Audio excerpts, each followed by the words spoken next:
Imagine the following scenario. On a strange world, 4 troops, pursued by massive dagger-clawed bugs, desperately run for their dropship.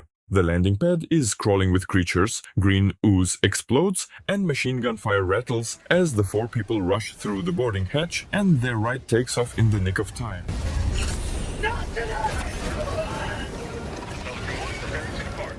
This might pass for a Hollywood action scene, but in Helldivers 2 it's simply the final stage of the mission. It's amazing, in fact, how frequently Helldivers 2 missions finish in terrifying, hair-raising heroics. And since there is never the certainty of a happy ending, it continually becomes captivating. Sometimes you get crushed by bugs meters before pulling off your daring escape.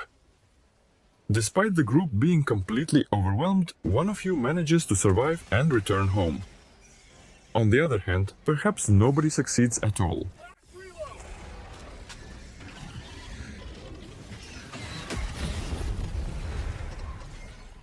Thankfully, you are still rewarded for reaching goals for SuperEarth.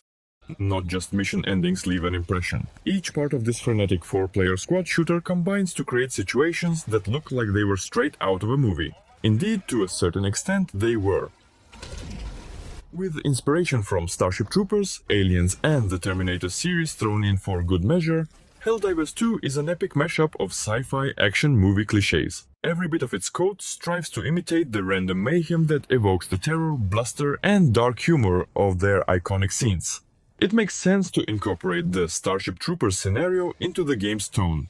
Helldivers 2 mimics Paul Verhoeven's 1997 satire at every turn, just like its predecessor did, with its residents of SuperEarth fighting for freedom and democracy and sacrificing their lives to the never-ending struggle.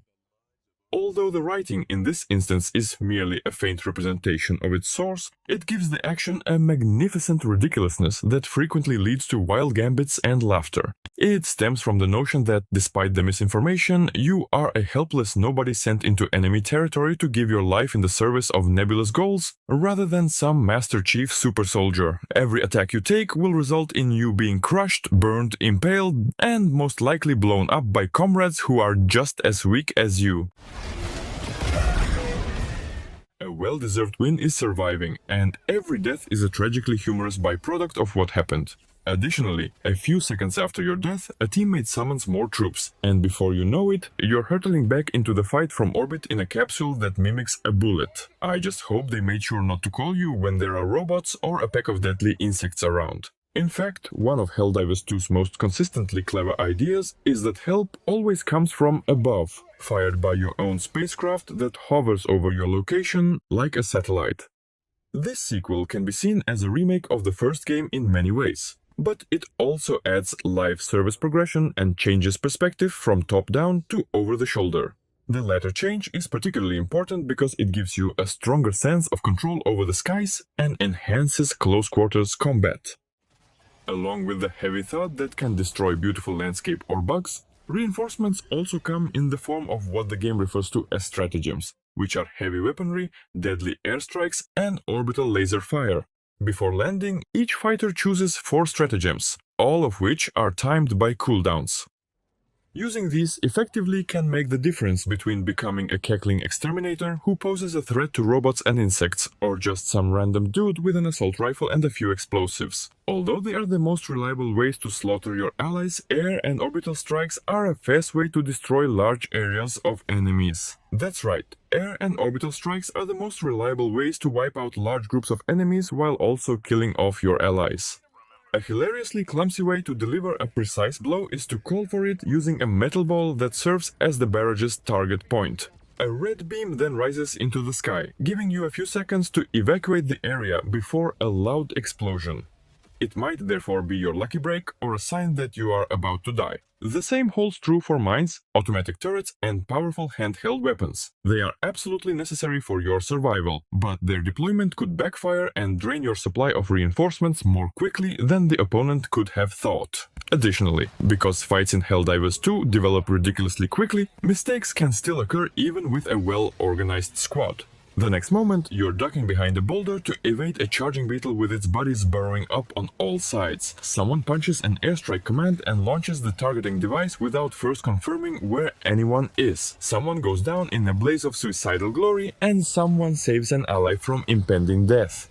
When facing off against enemies which close in like xenomorphs, you must react differently to each kind of enemy, whether it is by running, standing your ground, diving to the ground, throwing grenades, or drawing a shotgun in close quarters. It becomes clear that each of the 9 difficulty levels in the game has unique weak points for the larger, more deadly creatures and robots that appear around level 4 or 5.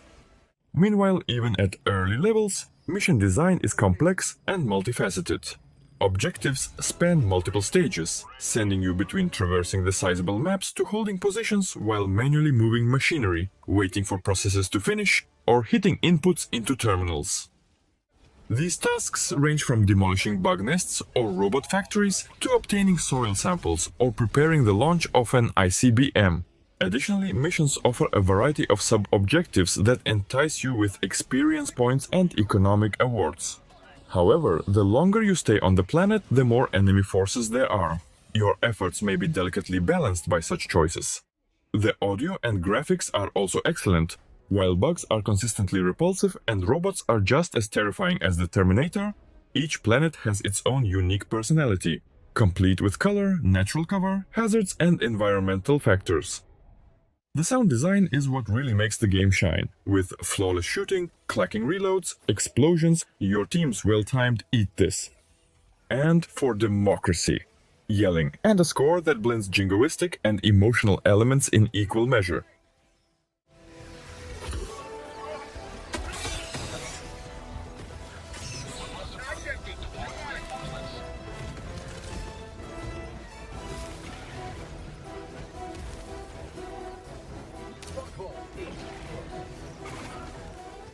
The game's service structure doesn't feel overwhelming at this point, as the only things that can be purchased with money are more armor, helmets, some OK guns, and capes. It seems that the ultimate goal of the game is for every participant to work together to free a spiral of planets surrounding SuperEarth, a number of which are available at a time. Arguably, the cleverest bit of satire in the game. The completion target on that planet increases by a 10,000% each time you complete a mission, letting you know how much your blood, sweat, and tears are really meaningless on their own. Yet a feeling of grind did start to set in around 40 hours of gameplay. You go to greater difficulty levels, which are challenging to handle without well-equipped and organized teams, as a result of the amounts of experience points and in-game money needed to level up and obtain stronger stratagems, weapons, and armor. You need better equipment to take on your task, but getting that equipment is difficult until you do. Though undoubtedly, technical difficulties have made Helldivers 2's advancement feel slower than it should have been until now. It is frustrating not to receive the points you have earned when you return home, or to lose your connection while you rush to the dropship after a 30-minute mission. That latter glitch appears to have been fixed in the previous few days, and Arrowhead is obviously paying attention. While there are many games accessible, the worst problem as of this is getting into a quick match, which can require minutes of attempting and failing repeatedly. By overloading the servers, it appears that the huge number of players of Helldivers 2 is the cause of the issue. That becomes less of an issue, of course, as Arrowhead updates the game if you have a group of people who are willing to dive in with you. Those first 40 hours have been overall amazing despite a few bumps with servers and bugs. I'll definitely keep playing into the future with my Steam hours logged into this game being over 135.